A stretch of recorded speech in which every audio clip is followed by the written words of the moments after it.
kahrolsun Amerika, kahrolsun İsrail.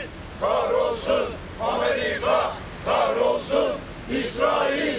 Kahrolsun Amerika, kahrolsun İsrail. Hamas'a selam, direnişe devam. Hamas'a selam, direnişe devam. İnsanlık onuru, Siyonizmi yenecek. İnsanlık onuru, Siyonizmi yenecek. Gülecik, incirlik kapatılsın. Gülecik, incirlik kapatılsın. NATO'dan çıkılsın, üsler kapatılsın. NATO'dan çıkılsın, üsler kapatılsın. Siyonist İsrail'in büyük şeytan ABD ve diğer emperyalist müttefiklerinin askeri desteğiyle sürdürmektedir. Kumarbaz Trump'ın sözde ateşkes planını 10 Ekim'den itibaren yürürlüğe girmesini ve 3 gün sonra da adına Gazze Barış Zirvesi denilen yaklaşık 30 ülkenin katıldığı bir zirvede kalıcı barış ve refah için Trump Deklarasyonu ve Trump Barış Planı denilen fakat aslında bir teslimiyet çağrısı olan bu bildirinin imzalanmasına rağmen işgalci İsrail Gazze'de katliamlarına ara vermeden devam etmektedir. Ateşkesten bu yana şehit olanların sayısı 240'a, yaralananların sayısı da 700'e ulaştı. 10.000'den fazla şehidin hak naaşı enkaz altından çıkarılmayı bekliyor. Gazze'de kıtlık ve açlık had safhada. Siyonist rejim anlaşmaya rağmen insani yardımların geçişine izin vermiyor. Sınır kapılarını açmıyor. Birleşmiş Milletler'in resmi açıklamasına göre Gazze'de tam bir insani çöküş yaşanıyor. Gazze'deki yapılarının %81'i tamamen yıkıldı ve sözde ateşkes anlaşmasına rağmen Siyonistler ayakta kalan binaları da vurmayı sürdürüyor. Soruyoruz, bu nasıl bir ateşkestir? Ayrıca bu sözde ateşkesin kontürü, garantörü olan devletler nerededir? Bilinmelidir ki her şeyden önce kalıcı barış ve refah için Trump Deklarasyonunda denilen sözde barış planının aslında barışla hiçbir ilgisi yoktur. İçinde hiçbir adalet kaygısı barındırmadığı için bir barış ideali de taşımıyor. Sadece teslimiyet dayatıyor. Siyonist işgalci saldırıların şimdilik durmasını ve yıkma ara verilmesini öngörüyor. Bu mahiyetine rağmen can kaybının durmasını sağlayabilir ve gıda ve insani yardımın Gazze'ye girmesine imkan verebilirdi. Ancak Lübnan'da olduğu gibi Siyonist işgal rejimi anlaşmayı ihlal ederek can almaya devam etti. Bu sözde barış planını Gazze'lilere sadece 2 seçenek sunuyor. Kadehte sunulan zehiri içerek yavaş yavaş ölmek ya da derhal topluca imha edilmek. Bu sözde barış planı soykırım uygulandığı belgelenmiş Siyonist rejime istediği zaman soykırıma devam etme imkanı tanırken Filistin direnişine ise silahsızlanma dayatıyor. Siyonist rejim kademeli çekilmeyi öngörse de tam çekilmeyi kabul etmiyor. Gazze haritasında bölge ikiye ayrılmış. %58'i işgal rejiminin kontrolünde, yarısından fazlası tampon bölge ve Gazze parçaya bölünerek kantonlaştırılmak isteniyor. Açıkça Hamas'ı bahane ederek Filistin halkının kendi kaderine tayin etme hakkını ve varlık temellerini ortadan kaldırmaktır. Hamisi ABD ve emperyalistlerin olduğu bu anlaşmanın birinci aşamanın ötesine gidebileceği bile şüpheli görünüyor. Bu zamana kadar sadece bir oylama, oyuncağı ve işgal meşrulaştırma aparatı olmuş 2 devletli çözümün bile bu barış planı kapsamında olduğu söylenemez.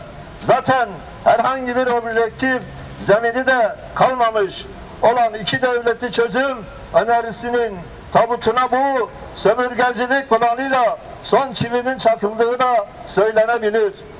Diğer taraftan uluslararası sivil toplumun tepkisini sönümlendirmek ve ülkelerinde biriken gazın patlamasından endişelenen işbirlikçi rejimleri rahatlatmak da bu sözde barış planının hedefleri arasında. Kumarbaz Trump soykırım sürecinde hem kundakçı hem de itfaiyeci rolünü oynadı. Trump aylarca İsrail'in Gazze halkına uyguladığı zulüm ve kitlesel açlığı hem açıkça destekledi hem de mümkün kıldı. Şimdi ise kendi kolaylaştırdığı savaşa şimdilik ara verdirdi. Fakat istediği sonuçlar elde edemediği takdirde cehennemin kapılarının açılacağı tehdidini savurmaktan da geri durmuyor. Garantör devletlerden biri olan Türkiye acilen Siyonist İsrail'le bütün ilişkilerini kesmelidir. Hala Siyonist sermayenin sembol ismi ve işgalci İsrail ordusuna açık destek vereceğini ilan eden ZİM şirketi limanlarımızı serbestçe kullanmaktadır. Hala Türkiye'den çıkarak İsrail limanlarına varan gemiler sevkiyatlarını sürdürmektedir. Limanlar soykırımcılara açık kaldıkça sözünü para hırsı bürümüş şirketler hileli yollarla Siyonistlere tedarik sağlamaya devam edecektir. Öte yandan Bakü-Tiflis-Ceyhan boru hattıyla aktarılan Azerbaycan petrolünün aynı hileli yöntemleriyle katil İsrail'e gittiği artık açık bir gerçektir. Milyonlarca varil ham petrol taşıyan bu gemiler Ceyhan limanında yüklü olarak çıkıp Hayfa veya Aşdod limanı önlerinde sinyal sistemlerini kapatarak bu kanlı ve kirli sevkiyatı sürdürmektedirler. Direniş çadırının onlarca gemiyi, isimleri, rotaları ve sevkiyat için kullandıkları hileli yöntemleriyle birlikte ifşa etmesine rağmen hala harekete geçirilmemesi kabul edilemez. Son olarak yine Ceyhan limanından ayrılan 1 milyon varil ham petrol kapasiteli Nisson İOS gemisi aynı taktikle sevkiyatını gerçekleştirmiştir. İktidara çağrımızı yeniliyoruz. Aliyev'in size verdiği söze güvenmeyin. Bakü, Tiflis, Ceyhan boru hattının vanaları sizin elinizde. Vanaları kapatın. Siyonistlerin saldırganlığına başından beri kesintisiz silah mühimmat ve enformasyon desteği veren NATO ve ABD üsleri Türkiye'de hala açık ve faal. Soruyoruz. Bu üsler kimi korumak için varlar? Terörist İsrail'in saldırganlığı Türkiye'ye eriştiğinde bu üsler kimin yanında yer alacaklar? Unutmayalım, hırsız evin içinde ise kapı kilit tutmaz. Diğer taraftan Türkiye'de İsrail vatandaşlığı bulunan on binlerce çifte vatandaştan soykırıma katılanlar hakkında hala aktif bir engelleme girişimi gelmedi.